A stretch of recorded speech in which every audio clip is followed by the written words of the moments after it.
Well, shall we just jump straight into it? Sure. Yeah. So yeah, big thanks for doing this. And like it's amazing. It just made sense. With Bound being this idea of like a theme this year around like congregation and how humans and people like choose to get together in Hmm. different ways is quite an interesting thing. And the LAN Party book was just like, aside from me being a bit of a fan of it, it just seemed like a perfect time to reach out and use that our theme as an excuse to chat with you about this. Um, and yeah, I just wanted to kind of start. Um, Obviously, read through your essays and things, and like looking at like LAN parties is like a bit of a thing of the past. And we spoke about this previously, but like just a little bit on email. But I was like thinking just before this, like meeting up with you, like I actually had a LAN party like 3 years ago on New Oh, Year's wow. Eve. Yeah, with my friends on New Year's Eve. Yeah. Like because it was like the first one that we were allowed after COVID. So Right, it was right. like something that we did together, which was so nice, and it was very like, um, it's very reminiscent of a certain era. Yeah, Um, yeah. but I was kind of like looking at like this thing of we touched upon in the essay, which the book is here for everybody who, if you can't see it, for everyone who's looking at it another time.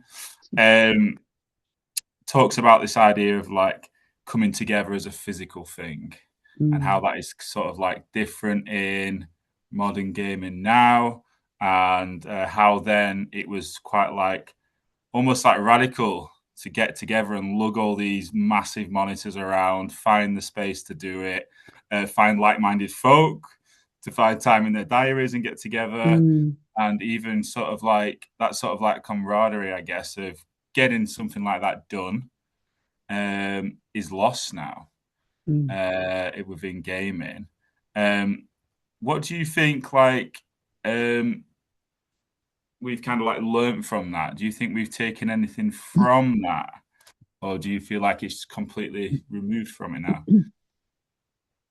Yeah, so I touched upon this a little in the book, but there was this shift that happened that I identify as happening around the release of Halo 2 for the original Xbox. And that was when Xbox Live started to really become popular, and the idea of matchmaking online became very influential. So prior to that, in online games, you had to join a server that was set up by someone, or you set up your own server.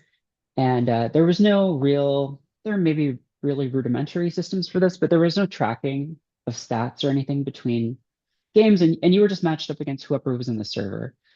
And with Xbox Live and Halo 2, what happened was uh, they developed a system to match people based on their perceived skill levels. And that is still like a very contentious thing in Mm-hmm. games today, where like, how do you measure that? Is this fair? Does it make a good experience? Whatever. But that was very exciting. And I think a lot of people, it's important to remember at the time, were like, oh, great, now we don't have to do this whole rigmarole of trying to get together for local multiplayer anymore, because Mm-hmm. you could join up with your friends and then the game would match you with other groups of people, which was very cool. And again, everyone at the time was, uh, we were sort of excited to put behind the idea of the old way of doing things. But as time's gone on and that's become more and more normalized, like basically every large online game today uses that system of matchmaking. And um, if you are playing with your friends, then it is over voice chat or on Discord or something. Mm-hmm. So what I've seen since the book was published is that people who had those experiences look back and think, oh, we didn't really know what we had. Like there was a lot to that we don't get today. But what's more interesting to me is people who weren't there. So people in their like very early 20s, for Mm-hmm. example, look at those and say, oh, why don't we do that? Like this seems great. And to some extent, it's, you know, I think every generation looks back at like the period before it came Of into course. being, and thinks, wow, that I missed out on that. That was the time to be Yeah. around.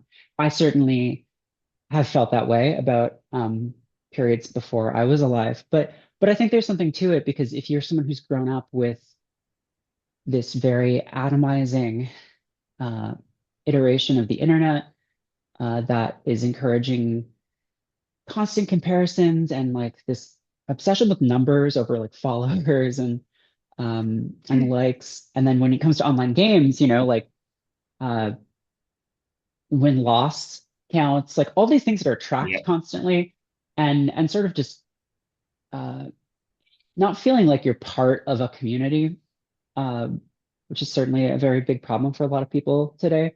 Then you look back at this kind of thing and think, wow, that feels very warm, very communal minded. So, like you say, you said you had a LAN party a few years ago. There are people who are still doing them, which is very cool. Even in the book, there are a few pictures just from the last couple of years. And Hmm. I think as people become more frustrated with the centralization of the internet and gaming online, and feeling like a lot of the control is out of their hands and in the hands of large companies, there's more of an appeal to doing this sort of thing. So I think people maybe are starting to think, hey, let's try and do that because it's easier in ways than ever Yeah. if you have a gaming laptop versus, a huge CRT monitor. Yeah, yeah. Was that sort of thing, isn't it? It's like when you again, it's like looking back, and sometimes for me anyway, it was like looking at these images and looking at how gaming was and being a gamer myself and all that sort of stuff. Kind of really just kind of highlighted the stark contrast of where we are with this now and where it came from. And obviously, it was even more before that, it was more almost like archaic in Mm, how there was this sort of communal gaming. There was like the Pac-Man tables, and that was like right. your kind of Yeah. like your kind of makeshift LAN party of sorts, and this thing of like obviously corporate and capitalism and gaming and all that sort of stuff that always creeps into these sorts of world. And like you said, like matchmaking and all that sort of thing. It's sort of like the control is gone from the player Mm, and the user, and it all comes with not just like a physical actual price, it comes with a price for your time and how you kind of want to enjoy your time, when you're away from work. And it's right. even that sort of like creeping sort of dread that like these free to play games that come along. And it's that classic thing of like, well, if it's free, you're the pay, you're the Right. currency of Right. your time. Yeah. um yeah, I just I wondered if there was like, do you think that we'll reach like a peak with that, where it'll kind of like people start saying no, and people start changing how they spend their time and their Yeah. money and how they play and spend time together, because lots of people now have really good online friends that they'll maybe never meet in real life. Right. Right. Yeah. And then I wonder if there's some sort of if there'll be a reaction to that, and if that'll grow, and Yeah. if yeah. Yeah.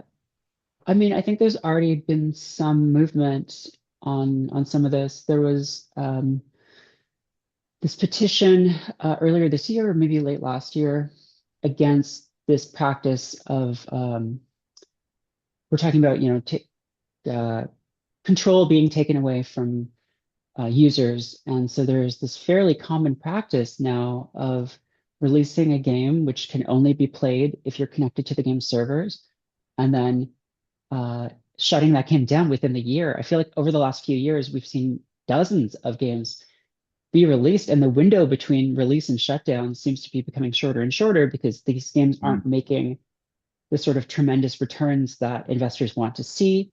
And so then they're just scrapped. And that game that someone paid for and maybe even really, really enjoyed is just Yeah. unplayable now.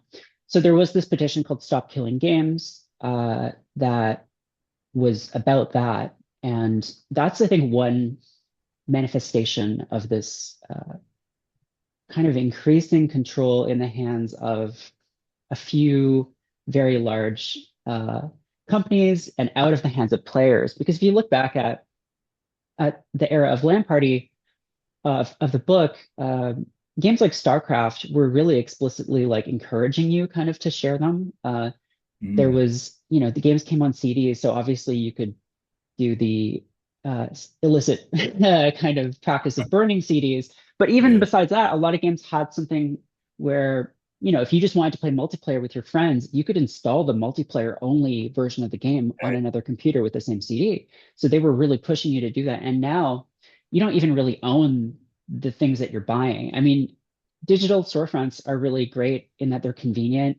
And I've certainly used them a lot over the past decade and change, but things can be taken off those storefronts. We see that a lot, like even not even just multiplayer games, but games where the company decided they don't want to sell it anymore, or they lost the license if it's a licensed property. And so in that case, if the game didn't come out physically, you just can't buy it anymore. And yeah, we're seeing, I think people are starting to get fed up with a lot of this stuff. Whether or not people sort of step away from that entire ecosystem, I mean, I think people are going to be priced out of it increasingly. Games are becoming yeah, very expensive. There are, free to play games, and some of them are insanely popular. Obviously, Fortnite and Roblox games are some of the most popular games on the planet. And bringing that up in connection with work is interesting because I think a lot of these games provide a feeling of progression and like a clear goal that you're working towards, which is mm, what makes them so appealing to people who often don't have fulfilling work and don't know where they're going in their lives and feel like they don't have a clear direction because those all of their avenues of advancement in society have been cut off. So I think that speaks to the popularity of a lot of these games. And I don't know, I know people who have sort of become more fed up and are sort of rethinking their relationship to technology and to the yeah, internet and gaming. But yeah, I think we are starting to see some of that for sure. yeah, yeah. I think at this point, like within like gaming and LAN parties and stuff, I feel like it's so like these big larger companies and corporations are so invested in these mechanisms in the gaming Mm, world that almost it needs something quite radical to be able to change that. Like it really needs like a momentous shift in players to move somewhere else and really to right. get that machine like sort of scared, that people are getting Mm-hmm. fed up with all this sort of yeah, corporate sort of play that we have to deal with on a daily basis. But there's a little bit about like I wanted to ask you about community and like modern gaming. Obviously, it's a lot more convenience is a thing, like you mentioned, and the idea of any device is a console, and Mm, cloud gaming, etc., etc. And that's sort of like I've always bought physical because I've always felt a little bit uneasy about that sort of yeah. non-physical like owning of a game. Maybe it's just because I've always bought them physically as a like when I was younger.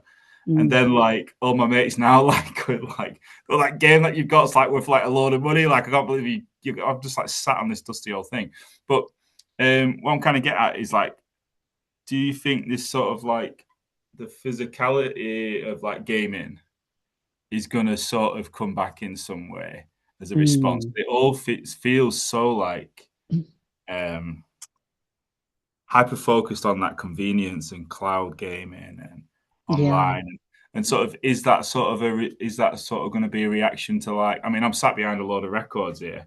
Right, right. Are we all like tangible souls really, and Yeah. like are we all going to kind of go back to this sort of tangible socializing and hanging out, as like a response to maybe ownership and things and Yeah.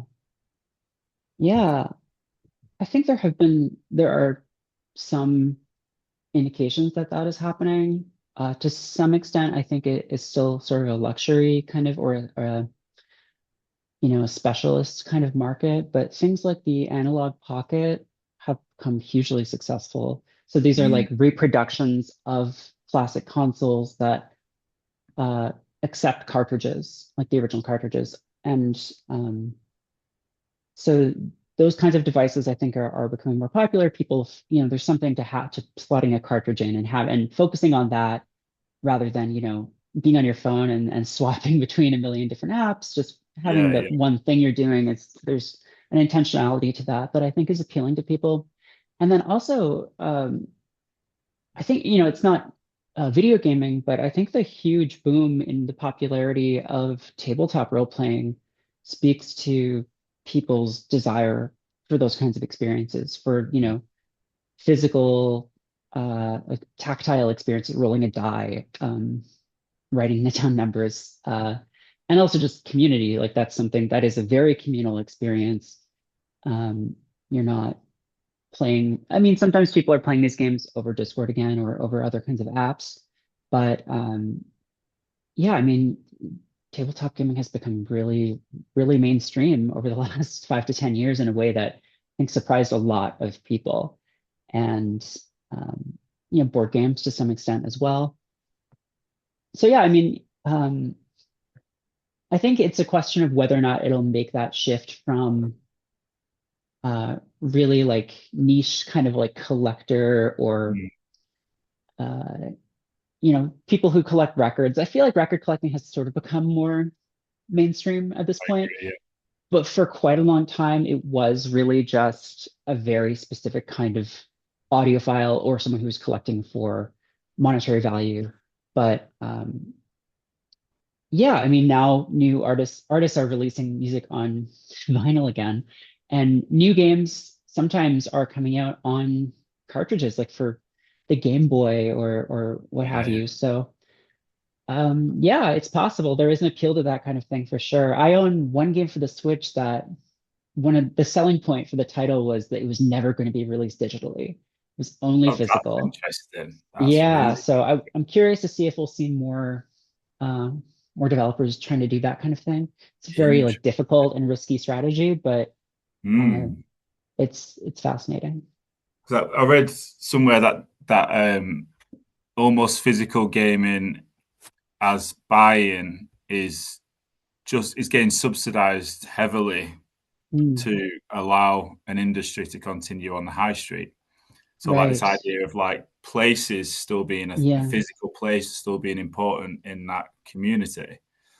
And I was wondering like if you thought you saw any sort of like do you think like the gaming community or yeah gamers in general do you think like it's diluted or is it sort of um yeah is how has it shifted in the last like 20 years because LAN Party is very like it's a clique of quite a Mm, small you'd be lucky if you got 50 people really right, it'd right. be amazing if you got 50 but that's just like you could load into any game now and have 64 to 120 Mm, instantly. yeah. Obviously, that's very different. But what do you think? Do you think that's like a shift in like society? Do you think that's kind of Mm. how we have this need for instant sort of um, this sort of gaming time, or do you feel like there's something more to it? Uh, so partly I think it's just that the demographics have changed a bit where gaming in the US and most of the world, I think, was mainly seen as like a thing for children in the 80s and into the 90s as well. I think it was like, there were people working at games magazines and there were, always older people who were playing computer games. Like everyone had an uncle, I feel like in the 90s who had computer games, but they were always sort of the exception. Like to know an adult who was into games was like, oh, that's really cool because no one is. Um, but what's happened is, those kids have grown up and many of them are continuing to play games and their children are now as well. So gaming has become mainstream in a way that it wasn't, 30 or even 20 years ago, I would say. Yeah, And it's broadened a lot too, like the idea of just playing computer games. Like the number of people who play the New York Times games on their phone is huge. And you could say, well, are those computer games or video games, or are they more like a digital version of like a crossword or something? Yeah. But at some point, the distinction is sort of meaningless because you're engaging with an electronic device for entertainment and you're interacting with it somehow. Um, so yeah, I mean, I feel like that audience has become much bigger and much broader. And at the same time, it's become very different too, because there are people who will just play Madden or will just play Call of Duty. And when a new one comes out, they buy it, and that's basically the only game they play.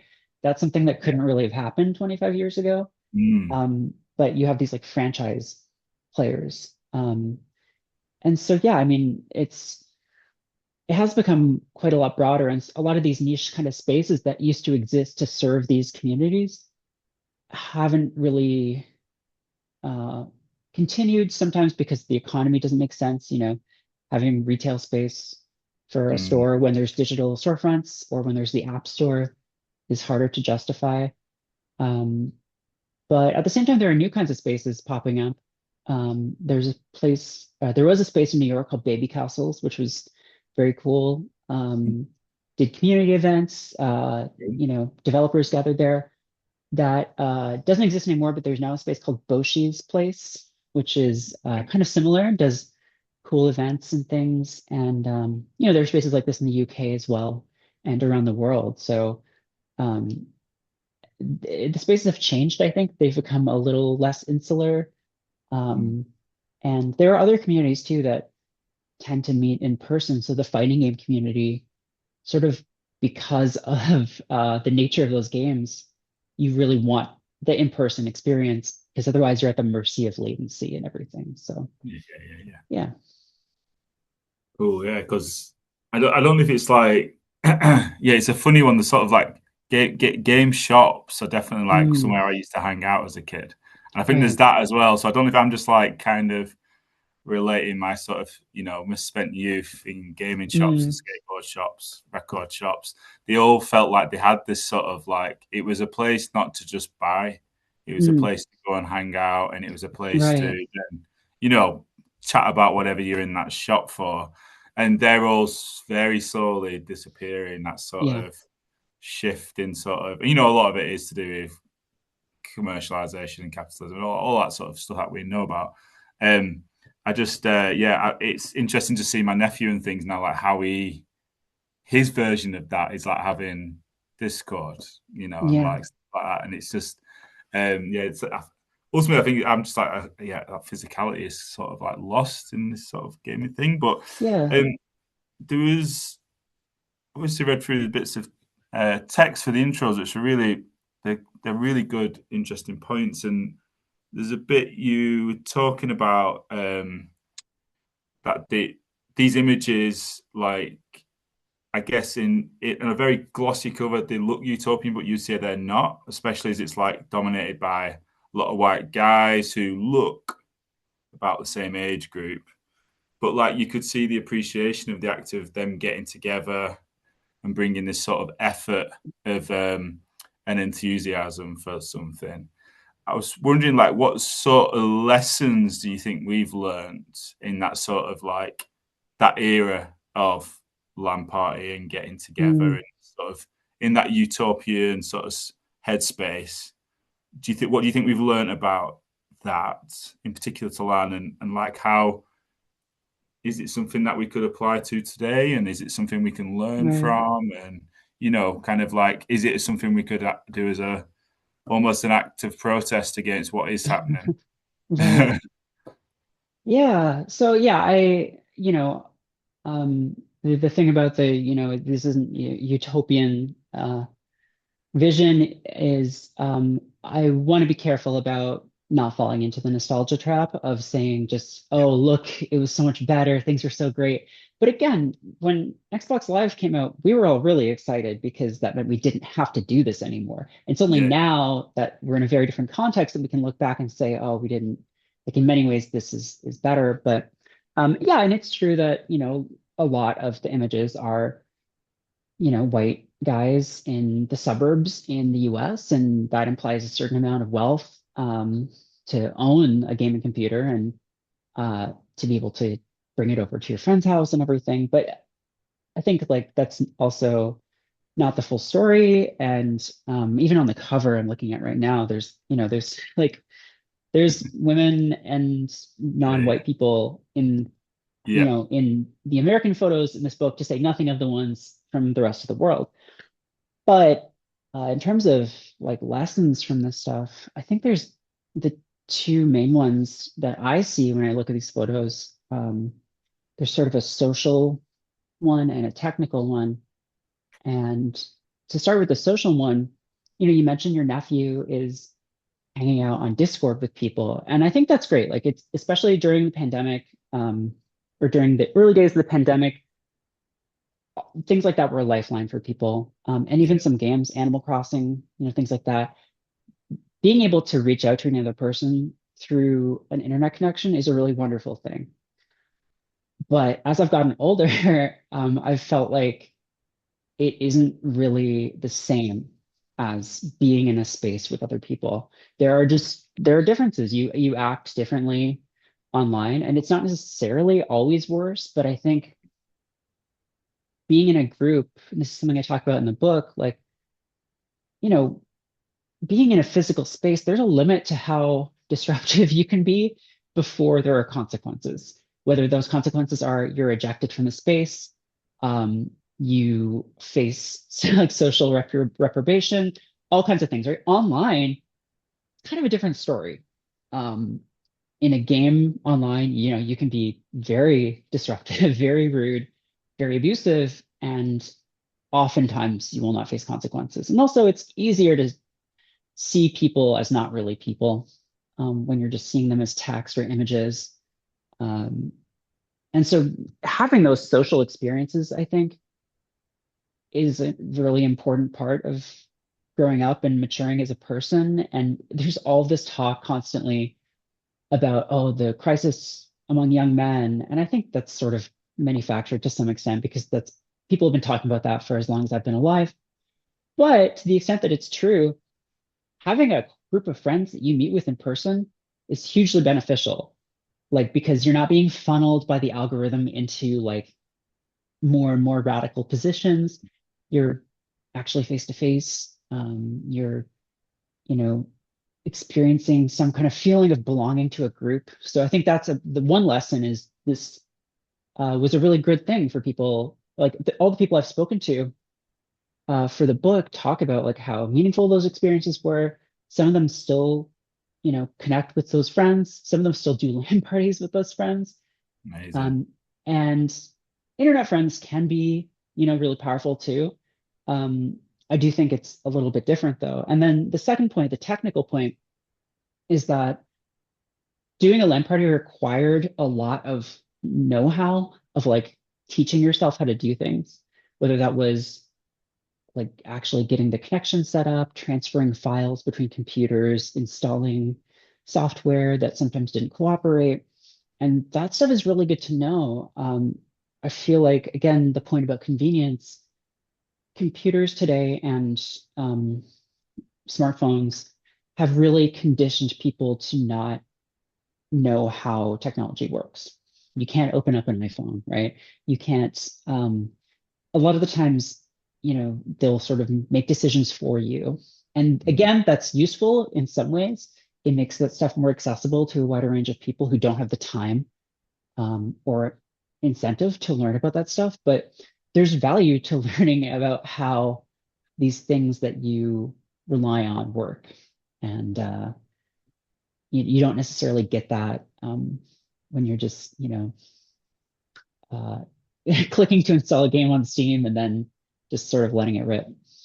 Yeah, yeah. And there's that additional sort of like data issue as well, and what we're kind of like consenting to, and Yeah.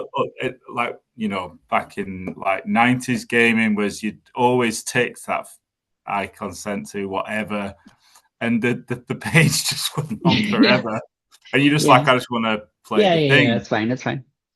and it's we don't even have to tick that box anymore. Mm, You just install something and it is automatic, and we are hmm already engaging in this sort of like um, letting go of our sort of digital profile mm. sorts. But yeah, it's an interesting time, definitely for it, and I feel there is. I'm really glad that you mentioned that bit about worried about it drifting into nostalgia because I feel Mm, like I've done that many times. I'm almost like hyper aware of that with many of my projects that I do yeah. myself, and often you see people who like are like doing projects, and it's always like, oh, I remember when it was like Mhm. this, and it Yeah. was so bloody great, and blah blah blah, Yeah. and like, and I really, I thought how you put that at the piece at the end was, it chimed like nicely that you were aware of that, and that sort of like, it isn't this, but we still can learn things from it, and it's sort of, I feel like that sort of ethos can be applied to a lot of like when you're working with archive and past Mm, projects and that sort of thing as well, and yeah, so yeah, it was really good. Um, that's all my sort of questions, really. It's like quite nice and short. But I wondered if there's anything that you wanted to mention about it, like sort of mm. anything that maybe if someone doesn't have a copy of the book, like what it sort of looks like as a collection of images, and I could maybe even flick through, or Yeah, we could yeah. even I also have look at the got my book. copy here. So Yeah, yeah. yeah, cool. Yeah, so the book is really, I mean, sort of what it says on the front. It's just a collection of photos from mainly, I would say, the 2000s. There are some from the 90s, and then there are some actually from fairly recently too. I mentioned um, that there are people who I interviewed who still meet up with the people that they had parties Yeah, with when they really were cool. were kids. And there's actually two photos in the book. See if I can find them of someone recreated a photo that he took like 20 years ago, Wow, yeah, and it's really great. But I tried to get photos from around the world. Mainly they are yeah. from the US, the UK, and Australia. Oh, here we go. Okay. So if you can see right there, this Yeah, photo, yeah, um, I think that's Half-Life 2 or the original Half-Life, I'm not sure, but yeah, and yeah, then yeah. this is the same Oh, guy amazing. just a few years ago, and they do a thing called Dadland now. Amazing. So yeah, it was really Really cool. cool. Like, this photo too, I had assumed that this was from the release of Halo 2, but this was Yeah. actually shot about 4 years ago. Oh, wow. So these people recreated the Halo 2 launch. So, you can still Really do a lot cool. of these things. It is um, sometimes it's more difficult because modern games often don't even have a LAN mode, or the ability to create your own servers. So you may be in the same space as other people, but you're all connecting to the game server. And Yeah, then, so you're still playing online, but in the same space. yeah. But yeah, the other thing in the book, there are essays from a number of people who have experiences at LAN parties. So there's Josh Sawyer, who is an amazing game developer and writer. Yeah, cool. Robert Yang, Kat Bailey, who used to work at IGN. Hmm. And yeah, I think it's a really fun project. This is one of my favorite photos in the book. It's from people at an Australian aerospace center Oh, wow. playing Halo on these monitors up Yeah. here. So it's the kind of the response was overwhelming when I Yeah. put the call out for photos, and some people had one or two that they'd saved uh, over the years, and some people had these entire archives of hundreds and hundreds of photos of all the LAN parties they'd thrown, Yeah. and it was Wow. very difficult to try to pick a selection of those, and I kind of wish Yeah. we'd had more space, but the book would have been twice as big and cost $100. So Yeah. Yeah. um yeah, A good it's place to be. To have too yeah, many options. yeah, exactly. But I mean, yeah, like I said, I think we're seeing some of these spaces pop up that offer people these sorts of experiences again. Mm, And something that isn't really mentioned in the book, but is something that I think about a lot too, is arcades, because I used to spend a lot of time at arcades, and mm, increasingly they don't really exist. I mean, they haven't really existed in a lot of places for about 20 years. And yeah. what you have instead are these like crane game emporiums that are basically just gambling for children, and it's sort of depressing. But you see arcade machines popping up in more places, Mm. and there are lots of little spaces and bars even that have those. I'm trying to think of the name of the place that uh, we had the launch party in New York, because they have uh, this arcade there that is sort of like an indie game arcade where they set Oh, up wow. um, these a lot of games on their cabinets and things. So Yeah, yeah, yeah. yeah, people are realizing that there is value to these kinds of experiences, whether they had them in the past or they never have and just want to try. And I think that's really cool. And Yeah, I'm really excited to see how those spaces develop moving forward and what people do with them. yeah, me too.